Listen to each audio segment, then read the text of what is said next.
ಬೆಳಗಾವಿ ಪಾಲಿಕೆಯಲ್ಲಿ ಕರ್ನಾಟಕ ಪರ ಠರಾವ್ ಅಂಗೀಕಾರಕ್ಕೆ ಆಗ್ರಹ.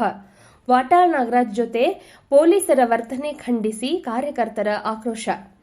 ಬೆಳಗಾವಿ ಮಹಾನಗರ ಪಾಲಿಕೆಯಲ್ಲಿ ಬೆಳಗಾವಿ ಕರ್ನಾಟಕದ ಅವಿಭಾಜ್ಯ ಅಂಗ ಎಂಬ ಠರಾವ್ ಅಂಗೀಕರಿಸುವಂತೆ ಆಗ್ರಹಿಸಿ ಮೇ 26ರಂದು ನಡೆದ ಪ್ರತಿಭಟನೆಯ ವೇಳೆ ಹಿರಿಯ ಕನ್ನಡ ಹೋರಾಟಗಾರ ವಾಟಾಳ್ ನಾಗರಾಜ್ ಹಾಗೂ ಮಹಿಳಾ ಕಾರ್ಯಕರ್ತರೊಂದಿಗೆ ಪೊಲೀಸರು ಅನುಚಿತವಾಗಿ ವರ್ತಿಸಿದ್ದಾರೆ ಎಂದು ಆರೋಪಿಸಿ ಕನ್ನಡ ಪರ ಸಂಘಟನೆಗಳ ಕಾರ್ಯಕರ್ತರು ತೀವ್ರ ಆಕ್ರೋಶ ವ್ಯಕ್ತಪಡಿಸಿದ್ದಾರೆ.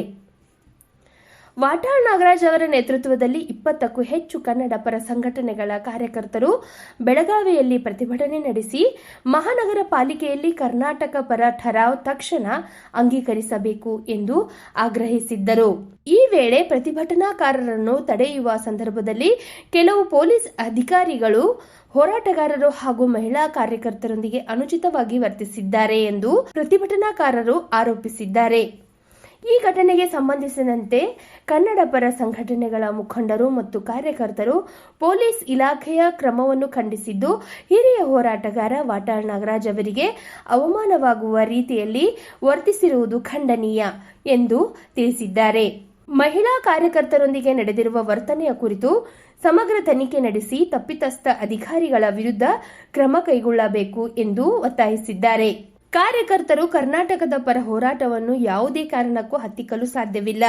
ಬೆಳಗಾವಿ ಕರ್ನಾಟಕದ ಅವಿಭಾಜ್ಯ ಅಂಗ ಎಂಬ ಸತ್ಯವನ್ನು ಪಾಲಿಕೆ ಅಧಿಕೃತವಾಗಿ ಅಂಗೀಕರಿಸುವವರೆಗೂ ಹೋರಾಟ ಮುಂದುವರೆಯಲಿದೆ ಎಂದು ಎಚ್ಚರಿಕೆ ನೀಡಿದ್ದಾರೆ. ಈ ಸಂದರ್ಭದಲ್ಲಿ ವಿವಿಧ ಕನ್ನಡ ಪರ ಸಂಘಟನೆಗಳ ಪದಾಧಿಕಾರಿಗಳು, ಕಾರ್ಯಕರ್ತರು ಹಾಗೂ ಹೋರಾಟಗಾರರು ಉಪಸ್ಥಿತರಿದ್ದು ಪೊಲೀಸ್ ಇಲಾಖೆಯ ವಿರುದ್ಧ ಧಿಕ್ಕಾರ ಕೂಗಿ ಆಕ್ರೋಶ ವ್ಯಕ್ತಪಡಿಸಿದರು.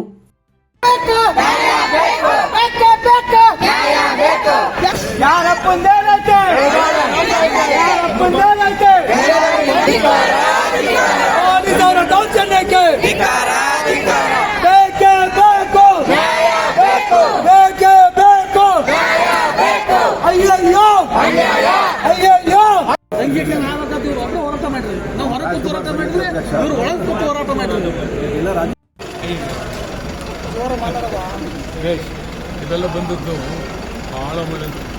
ನೋಡಿ ಎಷ್ಟು ಉತ್ಸಾಹದಲ್ಲಿದ್ದೀವಿ ಸರ್. ನಾವು ಪೊಲೀಸ್ ವರ್ತನೆಯನ್ನು ನಾವು ಖಂಡಿಸ್ತೀವಿ. ಯಾಕಂತ ಹೇಳಂದ್ರೆ ನೋಡ್ರಿ, ಹಿರಿಯ ಹೋರಾಟಗಾರರು ಅಂದೆ ಅವರನ್ನು ತುಂಬ ತೊಂದರೆ ಕೊಟ್ಟು ಅವ್ರನ್ನೆಲ್ಲ ಎತ್ತೋದು ಮಾಡೋದು ಅಂತ ಹೇಳ್ಕೊಂಡು, ಅಂದರೆ ವಯಸ್ಸಾಗಿದೆ, ವಯಸ್ಸಿಗಾದರೂ ಬೆಲೆ ಕೊಡಲ್ಲ ಅವರು ಅಂತ ಹೇಳಂದರೆ ಇವರು ಪೊಲೀಸ್ನವರು ಎಷ್ಟರ ಮಟ್ಟಿಗೆ ಇದು ಆಗಿದ್ದಾರೆ ಅನ್ನೋಕ್ಕೆ ಇದು ತುಂಬ ಬೇಜಾರು ತರೋ ವಿಚಾರ.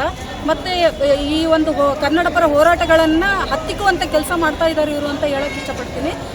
ಇಂಥ ಅಧಿಕಾರಿಗಳು ನಮಗೆ ಬೇಡ, ಇಂಥ ಅಧಿಕಾರಿಗಳು ನಮಗೆ ಇಲ್ಲಿ ಬೆಳಗಾವಿಯಲ್ಲಿ ಬೇಡ ಅಂತ ನಾನು ಖಂಡಿಸ್ತೀನಿ ಸರ್. ಇದನ್ನು ಅವರನ್ನು ವರ್ಗಾವಣೆ ಮಾಡಿರಿ, ಇಲ್ಲ ಅಂತ ಹೇಳಂದ್ರೆ ಕೆಲಸದಿಂದ ಸಸ್ಪೆಂಡ್ ಮಾಡುವಂಥ ಕೆಲಸ ಮಾಡಿರಿ ಸರ್. ಯಾಕಂತ ಹೇಳಂದ್ರೆ ಸುಮಾರಷ್ಟು ಪ್ರಕರಣಗಳು ಅವ್ರ ಮೇಲೆ ಆಗಿದೆ ಅಂತ ನಾನು ಕೇಳ್ಪಟ್ಟೆ. ಇದು ಖಂಡನೀಯ. ಯಾಕಂತ ಹೇಳಂದ್ರೆ ಹಿರಿಯ ಹೋರಾಟಗಾರರು ಅಂದೇ ಅವರಿಗೆ ಕಾಲೆಲ್ಲ ಮುಟ್ಟೋದು, ಕೈಯೆಲ್ಲ ಮುಟ್ಟೋದು, ಆ ಥರ ಎಲ್ಲ ಮಾಡಿಕೊಂಡು, ಮತ್ತು ಹೆಣ್ಮಕ್ಳಿಗೂ ಇದು ಏನು ಹೆಣ್ಮಕ್ಳು ಇವರು ಬೇಕು, ಪೊಲೀಸ್ನವ್ರು ಲೇಡಿ ಪೊಲೀಸ್ ಬೇಕು. ಲೇಡಿ ಪೊಲೀಸ್ ಕರೆಸ್ದಂಗೆ ಅವರವರೇ ಇವರು ಪೊಲೀಸ್ನವರೆಲ್ಲರೂ ಹೆಣ್ಮಕ್ಳನ್ನ ದಬ್ಬಾಡೋದು, ಆಮೇಲೆ ಕೈ ಹಿಡಿದು ಮೇಲಕ್ಕೆ ಹತ್ತಿಸೋದು, ಅದನ್ನೆಲ್ಲ ಮಾಡಿದ್ದಾರೆ ಸರ್. ನನಗೂ ಕೂಡ 2 ಭುಜಗಳನ್ನು ಹಿಡಿದು ಹಿಂಗೆ ಹತ್ತಿಸಿದ್ರು. ನಾವೆಲ್ಲ ಅದನ್ನು ಹೆಂಗೆ ಸಹಿಸ್ಕೊಳ್ಳೋಣ ಅಲ್ವಾ? ಇದನ್ನೆಲ್ಲ ಖಂಡಿಸ್ತೀನಿ ಸರ್. ಖಂಡಿತ ನಾನು ಇದು ಪೊಲೀಸ್ ಡಿಪಾರ್ಟ್ಮೆಂಟಿಗೆ ಅದು ಅದು ಹೇಳ್ಬೇಕಂದ್ರೆ ಅವಮಾನ, ಅದು ಬೇಜಾರದು ಸರ್. ನನ್ನ ಹೆಸರು ಕನ್ನಡ ಜಾಗೃತಿ ವೇದಿಕೆಯಿಂದ ರಾಜ್ಯ ಪ್ರಧಾನ ಕಾರ್ಯದರ್ಶಿ ಕವಿತಾ ಎಸ್ ಪೇಟಮಠ. 2ನೇ ತಾರೀಕು ಒಳಗೆ ಪಾಲಿಕೆಯಲ್ಲಿ ಪಾಸ್ ಆಗಲಿಕ್ಕೆ 4ನೇ ತಾರೀಕು ಬೆಂಗಳೂರಲ್ಲಿ ಒಂದು ಮೀಟಿಂಗ್ ಇರ್ತಾರೆ. ರಾಜ್ಯ ವಟಾಳ್ ಅವರು, ಗೋವಿಂದ್ ಅವರು ಇನ್ನೊಮ್ಮೆ ಹೇಳಿದ್ದನ್ನು ಗಡುವು ಮತ್ತೊಮ್ಮೆ ಹೇಳ್ತಾರೆ. ಜೂನ್ 2 ಒಳಗೆ ಸರ್ವಸಾಧಾರಣ ಸಭೆ ಕರೆದು ಬೆಳಗಾವಿ ಕರ್ನಾಟಕದ ಅವಿಭಾಜ್ಯ ಅಂತವ್ರು ಮಾಡಲಿಲ್ಲ ಅಂದ್ರೆ ಇದು ಚಳವಳಿ ರಾಜ್ಯ ಮಟ್ಟದ ವಿಸ್ತಾರ ಆಗತ್ತೆ. ಅದು ಯಾವಾಗ ಹೆಂಗಿದ್ದಾರೆ ಅಂತ ಹೇಳೋಕ್ಕಾಗೋದಿಲ್ಲ. ನಾಳೆ ಬೆಳಗಾವಿ ಪಾಲಿಕೆ ಸೂಪರ್ ಸೀಡ್ ಮಾಡೋದು ಚಳವಳಿ ಆರಂಭ ಆಗ್ಬೋದು. 2005 ಧರ್ಮಸಿಂಗ್ ಸರ್ಕಾರ ಇದ್ದಾಗ ಒಂದು ಸೂಪರ್ ಸೀಡ್ ಆಗಿದೆ. 2011 ಸದಾನಂದ ಗೌಡರು ಮುಖ್ಯಮಂತ್ರಿ ಇದ್ದಾಗ ಸೂಪರ್ ಸೀಡ್ ಆಗಿದೆ. ಅದನ್ನು ಅವ್ರು ನೆನಪಿಟ್ಕೋಬೇಕು.